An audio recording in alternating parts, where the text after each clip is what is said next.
Just a quick look at how I close read and the kinds of thought processes for just a short section of this, and I'll come back and do another one, and I'll just keep doing these. So the title of this is Skim Reading is the New Normal. You can read that. The effect on society is profound. It's kind of unusual to see a period in a headline. But for me, it says, well, what do they mean by skim reading? What do they mean by that? And if there's a new normal, then there's an old normal, right? What's the old normal? Maybe deep reading? I don't know. The effect, and they're going to claim an effect here. Like something happens because of skim reading leads to something, to some X factor. Okay? And the whole article is going to be about proving that. And then, of course, it's always a good idea to look at the title, the author of the piece. Right? That's just the beginning. This is actually a summary. It's a very broad summary. It doesn't really tell us a whole lot, except at the end it does say we need a new literacy for the digital age. So most of y'all were still born in the 20th century. It'll be in a couple of years, everybody will have been born in the 21st century. It's a whole new world. Okay, I'll be back. All right, here's the second attempt at close reading here. You know, you can close read pictures. Like this one here. Look. Here's a wind-up key. What's being wound up? And these are brain hemispheres. I guess that's the brain being wound up. How much do you wind it up? It doesn't say. This is kind of a, looks pretty robotic. Is this you? Here's the material that's being read on a desk, not being looked at yet. So what they say down here, let's make this a little bigger. It says, we need a biliterate reading brain. Sebastian Thibault's the author, the artist who did that. I have to look him up, check him out. Okay, so what they do is they advise you to look around on your next plane trip. I just did a plane trip, and I had an experience similar to here about the iPad as a new pacifier. So we've got a new pacifier and new normal. Okay, so I'm cueing into that word new.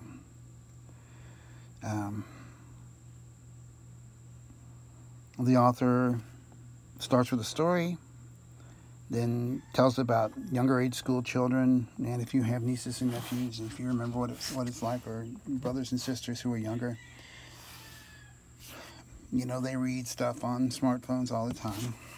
It says older boys don't read at all. I don't know how fair that is, but yeah, he said it anyway. Parents read on, so everybody is just on. Okay, we've got iPads. Let's change the color. Let's change to red.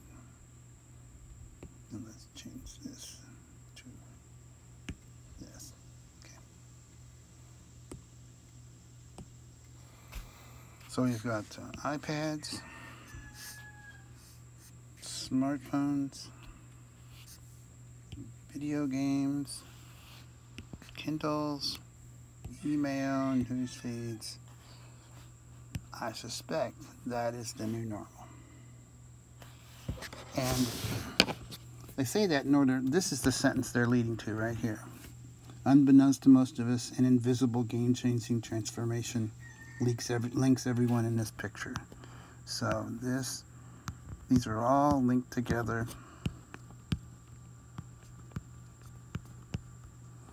And what's the link? What's the secret that sits in the middle and knows?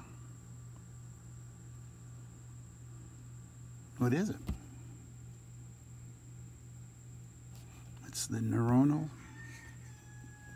circuit, that's brain talk there, that underlies the brain's ability to read is changing.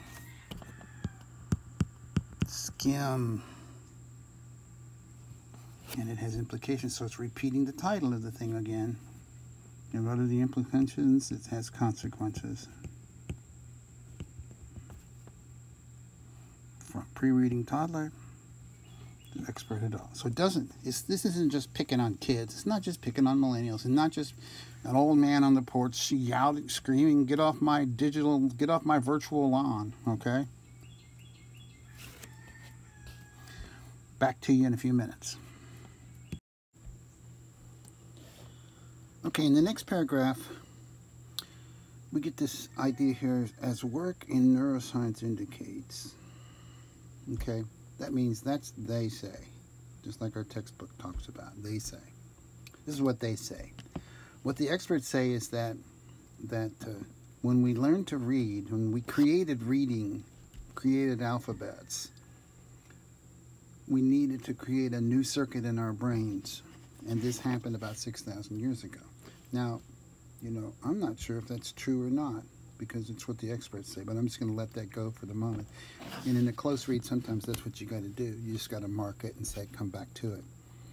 That circuit evolved, and then it tells you how the circuit evolved.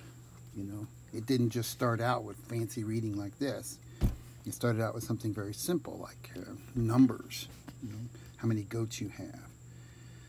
To the present day where you're reading stuff like this, which is very sophisticated reading indeed. A college reading is very sophisticated reading. This is my research.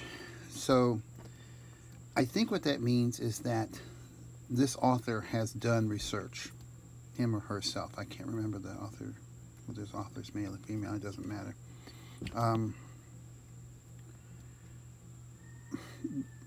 What this person's research indicates is that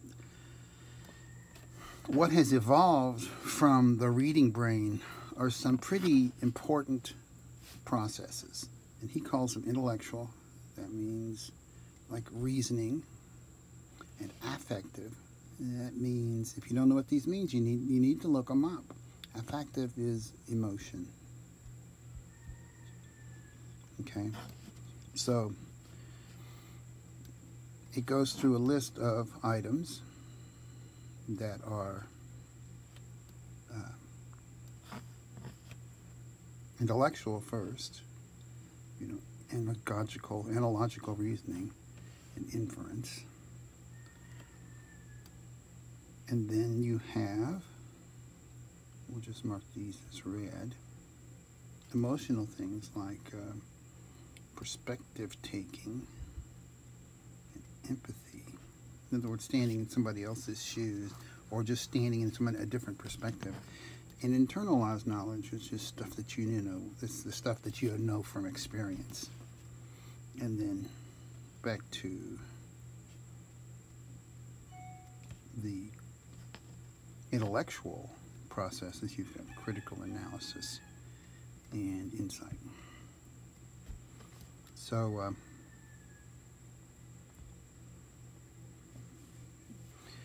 so he tells you these are the things that have developed from literacy, and then it goes back to research, and what research surfacing in other parts of the world, that's they say, now cautions that these deep reading processes, the stuff, you know, deep reading, that's the stuff that led us to this stuff. They're under threat. Now, I don't know, maybe I should mark that yellow. Under threat. Owl. But that's a claim that they're making. And they're under threat from what? Well, Digital-based modes of reading. What does that mean? Like I'm doing right now. I'm reading this digitally. So that is threatening all these other things in intellectual and affective processes, internalized knowledge, etc., etc., etc. Okay? Now, I'm going a lot slower with this, but that's what close reading is all about, is slow reading. We'll continue. It's interesting how important images are, and this is no exception here. A person bathed in blue light, I'm assuming before they go to bed.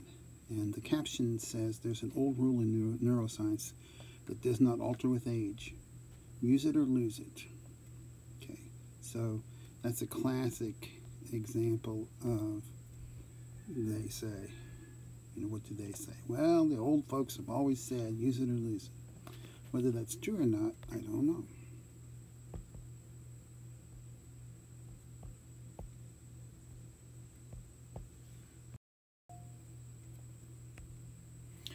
If you're not acquainted with computer science at all, the first word that might throw you here is binary. And in binary code, you have zeros and ones.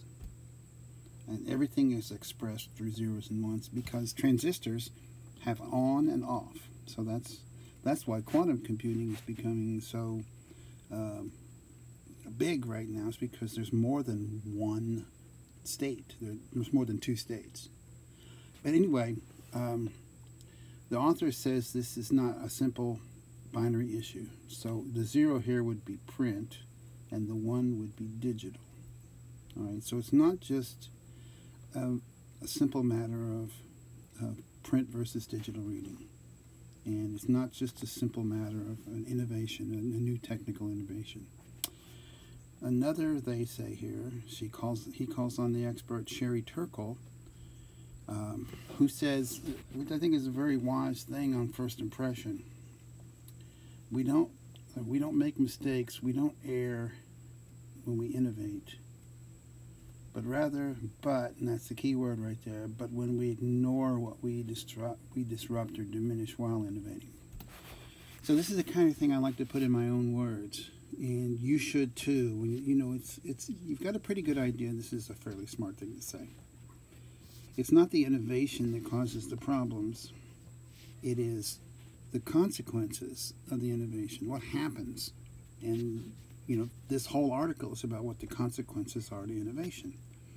What are the consequences? Well, digital reading is causing us to, and then she's going to explain a little bit later. She calls it, and I'm going to switch because I think this is fairly important. She calls it a hinge moment. You know, and a hinge, here's a hinge right here. Right here. And that's the moment, right? That's our hinge moment right there.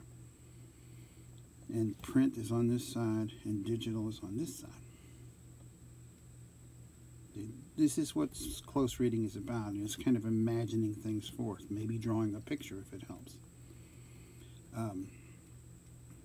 So, you know, the author says that we need to confront what is diminishing in this circuit. She keeps calling it a circuit, which is, I think, is a good metaphor. I'm not sure if it's useful in the long run, but we'll take it for right now. So there's a circuit, you know, typically a circuit has a couple of different parts, right? And when you close the switch, the circuit is closed.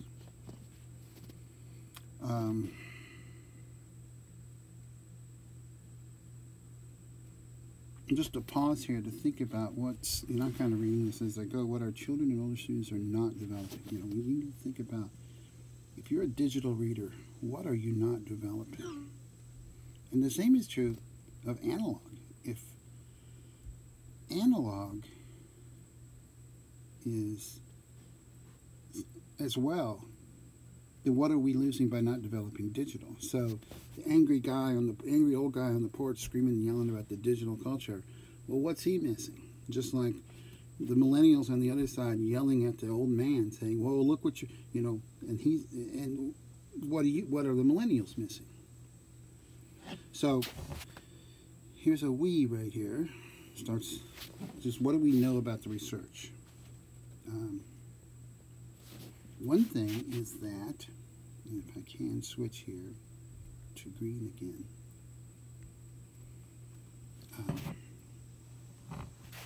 That reading is not genetic. It's not like vision or language. So vision and language are genetic. Learning to walk is genetic, thank God. Learning to read, not genetic. Learning to write, not genetic. So what we need is an environment. It needs an environment to develop.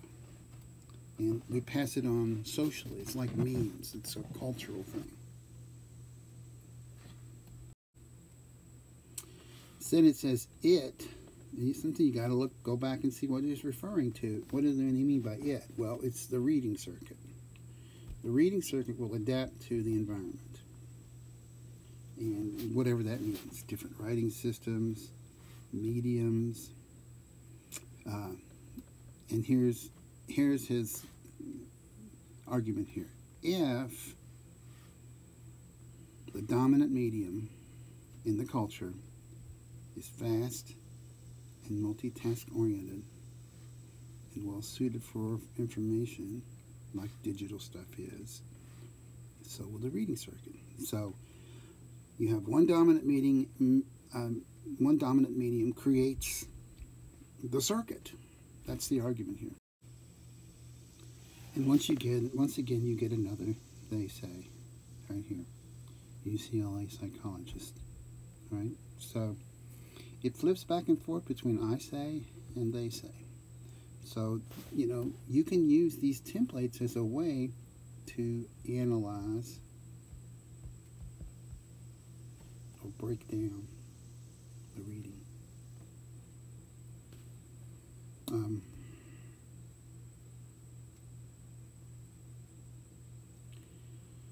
The result of this dominant medium in the circuit it creates is this: less attention and time to slower, time-demanding deep reading processes like we talked about earlier: inference, critical analysis, and empathy. Indispensable to learning at any age. So we're giving up something here. Sometimes close reading can help you to understand how a writer works. And here's an example of this. Up here we talk about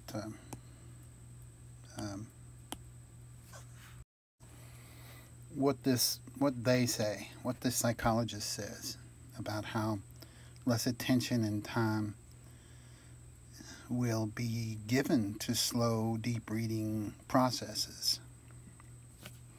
And down here, it goes on to say, and this is what other people say. Again, they say, increasing reports from educators and researchers. And then there's an example. Here's Mark Edmondson.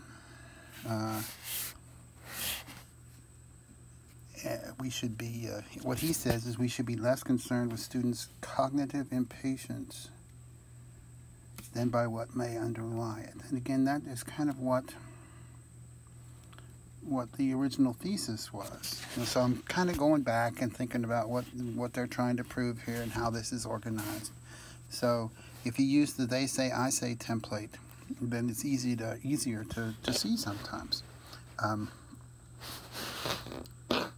And the big problem is that there are large numbers of students who can't deal with critical analysis sufficient to understand complexity of thought and argument.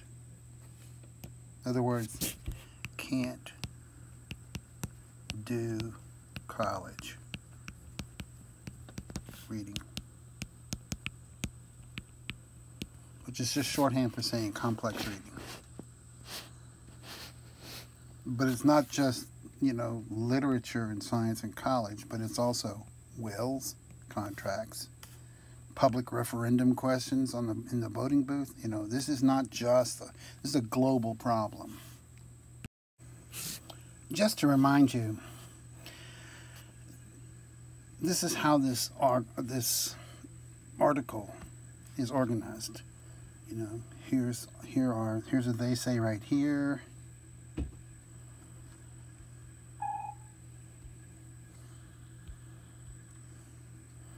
Here's a they say right here.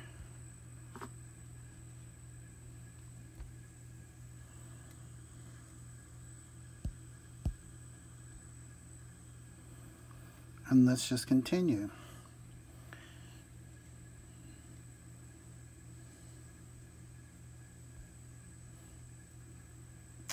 Here's another they say.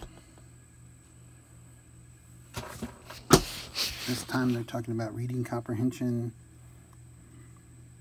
effects on reading comprehension in high school and college students. And here's an experiment that tried to prove this was the case.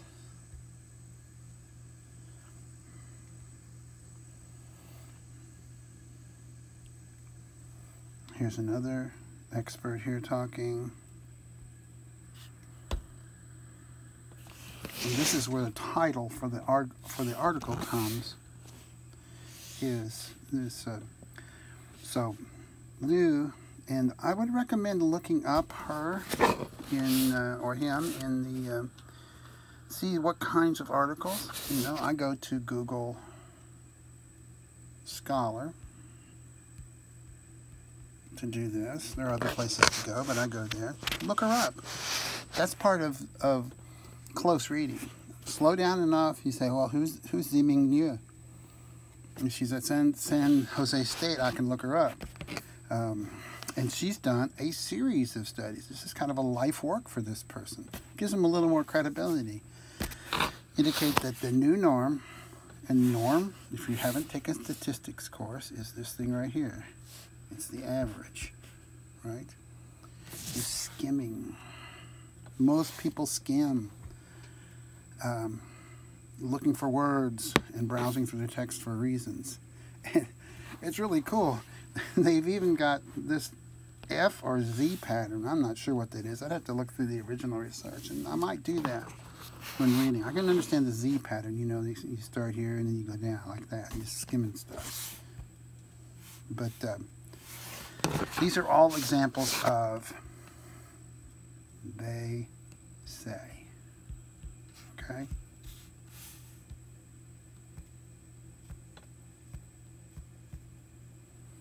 They say. And this is, I'm going to put this in red because I think this is one of these, when you see words like these are kind of clues. In other words, so if you didn't understand this, in other words, we don't have time to grasp complexity, to understand another's feelings, to perceive beauty, and to create thoughts of the reader's own. That is simply repeating what they've been saying all along, except in different words. And sometimes you have to repeat things 3 times for people to get it, at least 3 times. Really interesting, again, when you talk about using looking at the captions and photos as well. And one of the things they talk about here is the digital screen use causes troubling downstream effects on reading. So you got to wonder, what does downstream mean? Right? Just kind of hold that for a second. You know what it means in the normal sense of the word. What does it mean in this sense? And again, we have another example of they say. These folks here in this research group talk about one of these downstream effects sense of touch in print. It's geometry and there-ness. Now, I have no idea what this means, but we'll just let that go for the moment.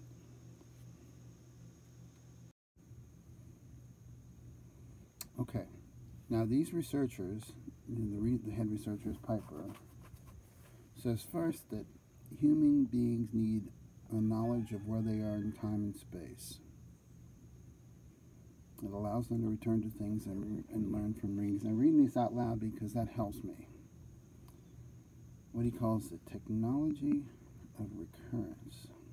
Okay, so something recurs that happens over and over again.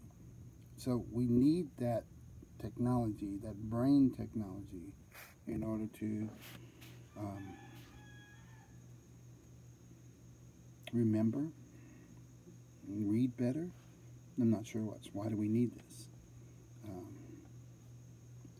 And they go on to say the importance of recurrence. You see, ability to go back to check and evaluate one's understanding of a text. That's kind of what I'm doing right here, isn't it? That's what close reading is all about. Now you can do this in something digital, but perhaps not, according to this, according to Piper, according to everything that's happened before. So what happens to our comprehension when we skim on a screen that doesn't have spatial awareness or the ability to look back? Yeah, we don't tend to look back at all. I think that's true.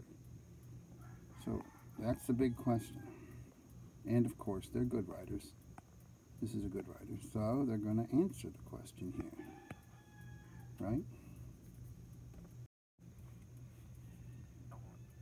And what they suggest from another expert, this is what they say, Guernsey, Levine, Barron, and Katzer. Katzer's research has found, okay, get ready for it, negative effects can appear as early as 4th and 5th grades. Okay, what are the negative effects? What are the negative? And the negative effects are